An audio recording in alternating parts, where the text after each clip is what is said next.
What's up, everybody? Welcome back to another episode of Tell Me.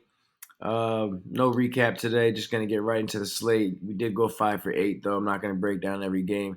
Went 5 for 8 calling the games yesterday. We got a 7-game slate today. Good slate. Looking to break down every game like I do every day. Give you my thoughts and my picks on every single game, and hopefully we cash in on some money tonight. That is the goal. Trying to help you guys out. Don't forget to like, comment, subscribe, follow on X, and pay attention to the comments. If I drop any updates, if anything changes between when this video comes out and game time, I post any updates in the comments. So always be on the lookout for the comments. And let's just get right into today's slate. First game up tonight, we got the Philadelphia 76ers playing in Indiana against the Pacers, laying 5 on the road. Philly is 11-8 against the spread on the road. They're a good cover team on the road. They cover spreads. Philly's one of the best teams in the league at the moment. Joel Embiid coming off a 70-point game the other night against Wembanyama and the Spurs in Philly. Now they got to hit the road, play the Pacers. Pacers at home. They're a good cover team as well. They're 12-8-2 against the spread.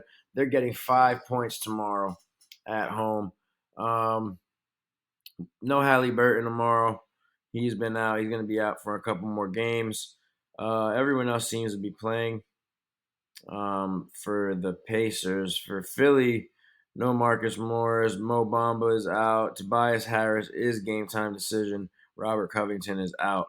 I think Tobias kind of makes a difference for this team.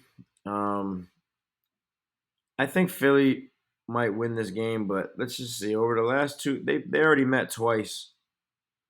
Philly is 5-5 over the last 5. They won their last 5 games. They're 7-3 over their last 10. Pacers are 4-6 over their last 10. They lost the last 3 in a row. Portland, Phoenix, Denver. They just played Denver a couple nights back, and they covered the spread without Halliburton. It was 5.5 spread. They covered. They lost by 5.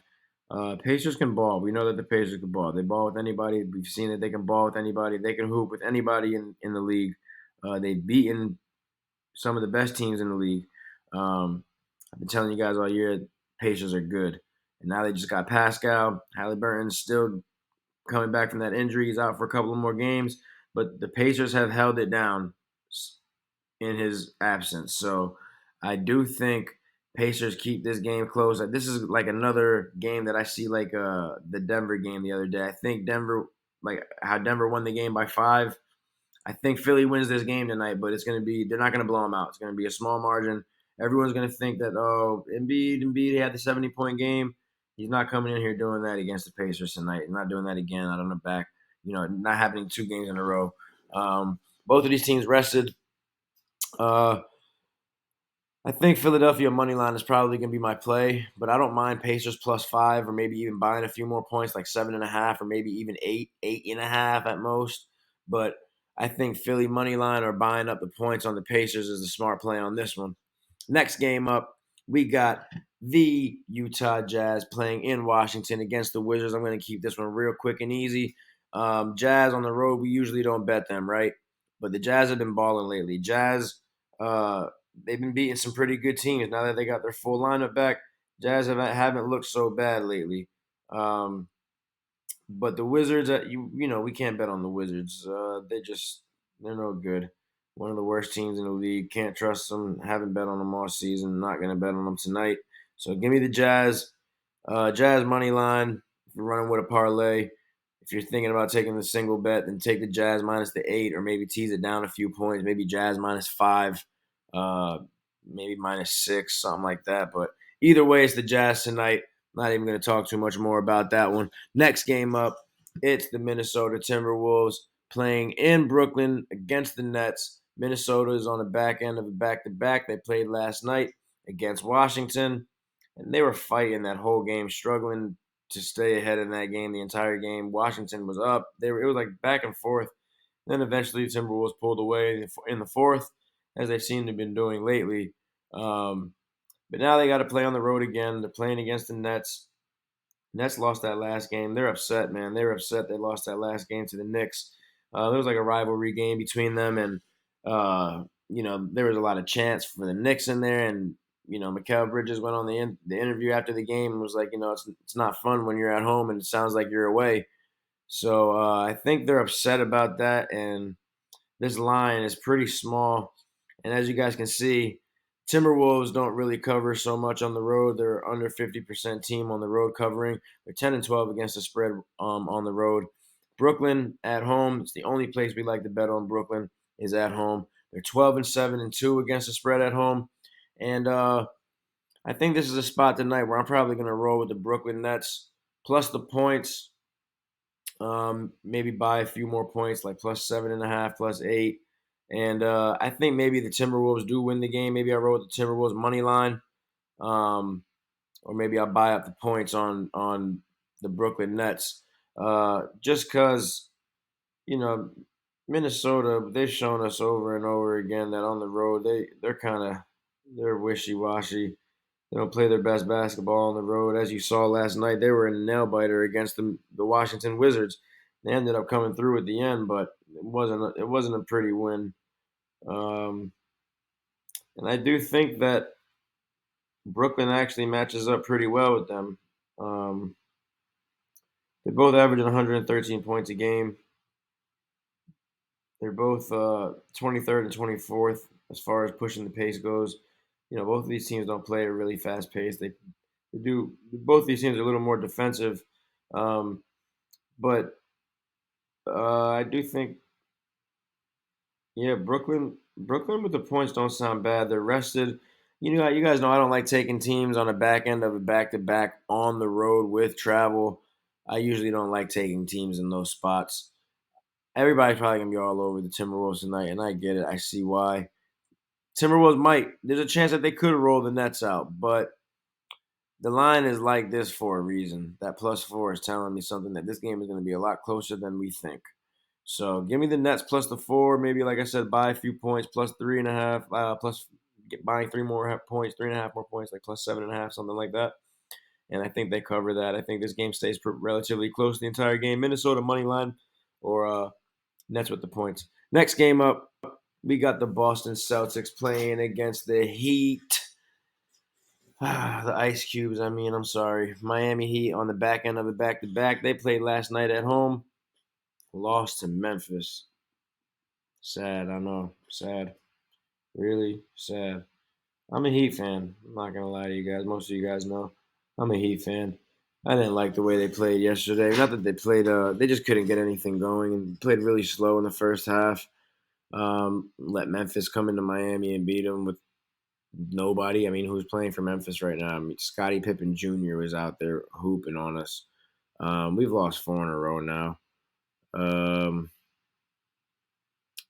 I'm sorry, we lost 3 in a row now. 3 in a row.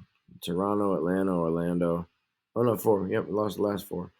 And now last night. Boston coming in here, man. Terry Rozier made his debut last night for Miami Heat. And it's going to take them a few games to get things together, to, learn how they all play together, learn the chemistry and all that. It doesn't come overnight. But I think this was a very good trade for the Heat. This is like almost becoming like a rivalry game as well. This is like a rivalry game. We've seen the last 2 years in a row. Miami has seen Boston Celtics in the Eastern Conference Finals. And we have split both times to go to the finals. Every time they play each other, Miami Heat stands up. They come and play. Jimmy Butler, Jason Tatum, Hero, Jaylen Brown, Bam, Porzingis. Now we got Terry Rozier playing against his old team, the team that drafted him, the team that sent him to Charlotte to die. He's playing in Miami where they give you a chance, playing with the Heat culture, going back to get his revenge tonight against Boston. And I know the Heat have been on a slump. This may be a little bit biased. I am a Heat fan, like I said. But I think, and I know they're on the back end of it back-to-back, and the Heat don't really cover so many games at home. They're 8-12 against the spread. This might be money line for the Celtics. But like I said, they get up for these games. Jimmy's going to get up tomorrow when he plays against Tatum and them, man. He gets up for these games. Bam is going to get up for this game tomorrow. They don't have to travel Miami. They're staying home. They didn't cover last night. They're covering tonight. Boston money line, Heat plus the 7, buy a few more points. Heat plus 10, 10.5. And that's what I like for that. Give me the, like I said, Boston money line, or Heat plus 7, tease it up a few points, plus 10.5. Next game up, we got the Denver Nuggets playing against the New York Knicks in New York. It's a tough game for me because it shouldn't be tough, honestly. Like, Nuggets are the way better team. They're one of the best teams in the entire league, if not the best team in the entire league. They're the defending champions. They've got the best player in the world on the team right now, Joker. But this line right here just seems crazy to me. 1.5. Who's not playing? Who's sitting out? I don't see anybody right now in the injury report. So why is this line the way it is? Seems like a trap. Maybe New York is on a 4-game win streak right now. Knicks are 14-5 on their home court this season. Wow. They've lost 5 home games this season. Nuggets, on the other hand, they're 14-10 in road games. Not a good cover team, though. They're 8-15 and 1 against the spread on the road.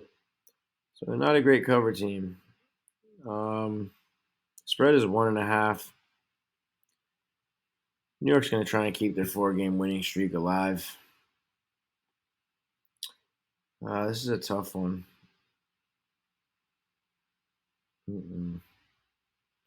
Last 10 games, Knicks are 8-2, averaging 114 a game. Nuggets are 7-3, averaging 114 a game, 118 a game.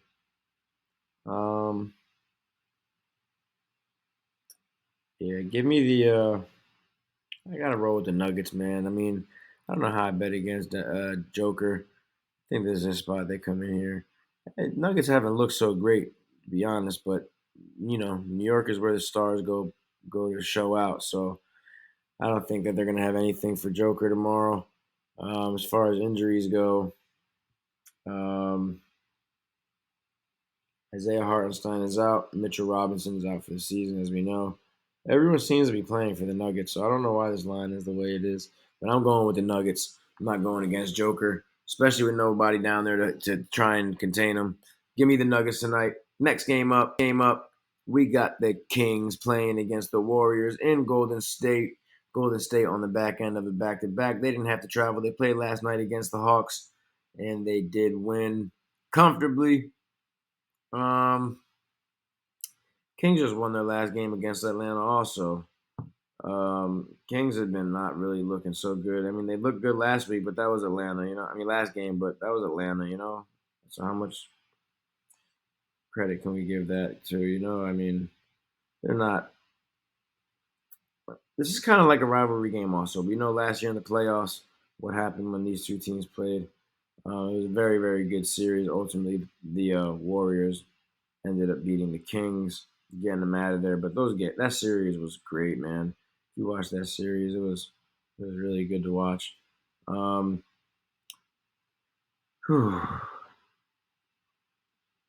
State 2-3 over their last 5. The Kings like 1-5 over their last 5. They go to Golden State tonight. Golden State getting 2 at home. I don't trust this game. The Kings on the road, 13-7 against the spread. Golden State at home, 8-14 against the spread. So not really a good cover team. But maybe things have changed now that they went through what they went through with their team. Maybe the morale is stepping up. Maybe they're going to start playing better basketball. They looked good last night. But Clay had a good game. I don't know how often he's going to be able to keep doing that consistent basketball the way he used to. This is a tough one. Warriors plus the points is probably the safe play, but I don't mind the Kings winning this game. I think there's a spot where the Kings could beat them. Kings just won their last game. I think they're going to use that as motivation to keep the ball rolling, keep getting wins. But it could be like, this is our rival. They want their lick back from last year. Um, I don't know. They played twice already, 3 times already this season. Warriors beat them the first game in Sacramento. Warriors beat them the second game in Golden State. Kings won the last game in Sacramento. Kings win this game tonight. It's the Kings money line for me tonight. Kings win tonight in Golden State. Next game up, Chicago Bulls playing against the Los Angeles Lakers. LA laying 5 at home. They're 12-13 against the spread at home, and the Chicago Bulls are 10-11 against the spread on the road. Chicago giving up 5.5. 5. I'm sorry, I have 5 on Hard Rock. Everyone seems to be playing tomorrow. I don't see any injuries right now. Patrick Williams, game time decision. Anthony Davis, LeBron James, Cam Reddish, all game time decision. Well, Cam is out, but LeBron and AD, both game time decision. I doubt either one of these guys sit tonight. It's tough, man, because there's been rumors saying that Lakers are about to trade some guys out of there, so I don't know how hard everyone's going to be playing, if they're going to be playing hard to stay because they don't want to get sent out, or if they're not going to be playing hard because they know they're about to get sent out. So I feel like this is a spot where the Bulls could actually cover, and I don't really like betting on the Bulls on the road, but they are just under 50% against the spread on the road, and the Lakers are just under 50% against the spread at home. So I don't know. I do like the Lakers money line. I don't mind the Bulls plus the points, maybe plus, like I say in all games. If you want to play it safe, buy a few more points, 2 or 3 points. So maybe +7 or +8 if you're leaning that direction with the Bulls. If not, I'm rolling with the Lakers money line at home. And yeah, that's what I got for you guys today. 7-game slate. Hopefully we cash in tonight. Don't forget to like, comment, subscribe, and yeah, follow. Follow on Instagram, follow on YouTube. Pay attention to the comments for any updates. And don't forget to tell me. Don't fail me.